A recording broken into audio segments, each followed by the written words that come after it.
In today's video, I'm going to show you how you can track text or graphics on any surface using this amazing tool in Davini Resolve called the Planar Tracker. Now, unlike the conventional point tracker that only tracks points, the Planar Tracker tracks surfaces in your footage, and this allows you to get the real 3D feel within your scene. So without wasting more time, let's jump in. Alright, so on my timeline here, I've got a clip here where we're going to be tracking some text here, and it's going to be interesting because that part of a shot is actually going outside of the shot, and we're going to see how the Planar Tracker handles that. So for better tracking, it's always good to make sure that your timeline settings is the same as your clip settings. It can work if it's not the same, but it just tracks better if it's using the same settings. So the way to check what settings to use, you can make sure your clip is selected, go to metadata on the right corner here and just check your clip settings. So this is recorded in 25 frames 4K, and so you can just make sure that your timeline has the exact same settings. So with all that out of the way, right click on your clip and say new fusion clip. Right click again and let's open this in the fusion page. In the fusion page, you can see that we have the right clip here. You can just scroll through it here. And so first thing that we want to do is add the Planar Tracker to this clip. Now make sure that your clip is selected first. And so you can either search for it in the effects window over here, or you can use the shortcut Shift Space if you're on Mac. And you can search for Planar Tracker. Once you find it, you can just hit add, and there we've got Planar Tracker added to the clip. And so with the Planar Tracker now added to the clip, we can go to the settings. So if your inspector window isn't open, just hit the inspector icon over here and you'll see a lot of different options open. So let's go through the different options. So with the operation mode, we want to just keep it on track for now. We're going to change it a little bit later, but for now it's just on track. And then you've got your reference time. Now this is where your tracking will start from. So if it needs to start at the end of your clip, you need to scroll through to the end of your clip and then set it to track from there. But with this clip, we want to make it track from the beginning. And so I'm just going to set it on 0 frames and make that my reference time. So it's going to track from there. We're going to leave the tracker on point with the motion type. So with different clips, you need different settings. With this, you can see as we go through the clip, the perspective of the clip changes. And so we want to put it on the perspective setting. If it's literally just moving from left to right, you can just use translation. If it's moving from left to right and it's rotating, you can use the translation and rotation. If it's moving left to right, it's turning and it's moving in and out of a shot, you can use translation, rotation and scale. Or if it's moving in a 3D space, you want to use perspective. And so that is what we see in our scene. So let's select that option. So next we want to select the surface area that we want to track. And don't worry about getting it right the first time. Let's just create a reference block and then we can fine tune it. So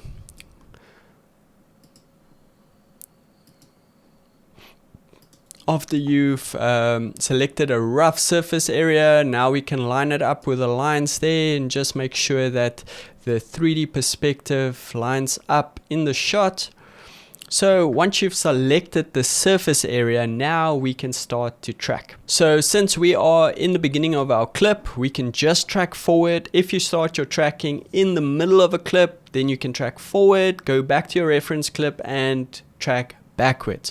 But for now, we're only going to be tracking forward, so we can hit the track to the end button. Let's see what it does.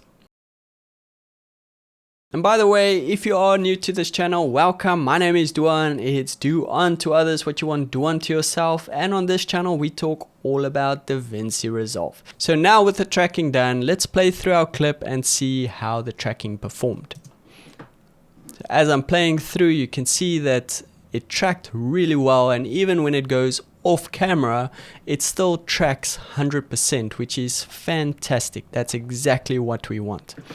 Alright, so now with the tracking done, Let's go to the beginning of our clip again, and I'm going to show you first how to add text, and then I'm going to show you how to add any graphics. So stay tuned for that. So after the tracking is done, what you want to do is go to the operation mode, click that and select corner pin. Now it's going to give you a messed up rectangular, and that's not an issue. What we need to do is we can just select the area again that we selected, and it doesn't have to be the exact same area. It just needs to kind of show the perspective of the surface that we want to track. So you can just go ahead and select that area again, make sure it lines up with these different lines, with the vertical lines, with the horizontal lines, and this looks pretty good. Alright, so with the corner pin sorted out, what we can do now, we can add text onto our node here. So with the text on here, we can simply just drag this gray icon onto the Planar Tracker, and it's going to add the text. Now we can type in text, and let's just type in text, and you can see that it adds it to the surface. So let's just increase the size of it. Now I find sometimes that when you do add text or graphics, the perspective, it sometimes looks squashed. So to make sure that it's not squashed, just add a transform node under your text node, and under the transform, just unclick this box, use size and aspect ratio. And so let's increase the size of the Y, and then the text just looks a little bit better. We can just correct that squashiness. All right. So now with the text on the platform, let's play it back and see what it looks like. All right. So it's tracking really nice. It's looking very good, but the only thing now is that it looks digital. So the text looks added. So if we want to make it look natural, what we can do is we can click on the Planar Tracker, and under the corner pin here, we can click that drop down. Let's go to apply mode, and let's add overlay. And that looks a little bit more natural. So you can play around with the apply mode here, and you can look at different options, and you can make it look natural. Another way to also make the text pop is to add a drop shadow. So just hit Shift Spacebar again if you're on Mac, and let's add a drop shadow to the text. Make sure the text is selected and hit Add. So with the drop shadow selected, we can now just fine tune that, just to make it look like the text is popping a little bit more. Now, just something to note, when you make your text bigger, or when you adjust the position of your text, it's going to position your text inside of the box that you selected.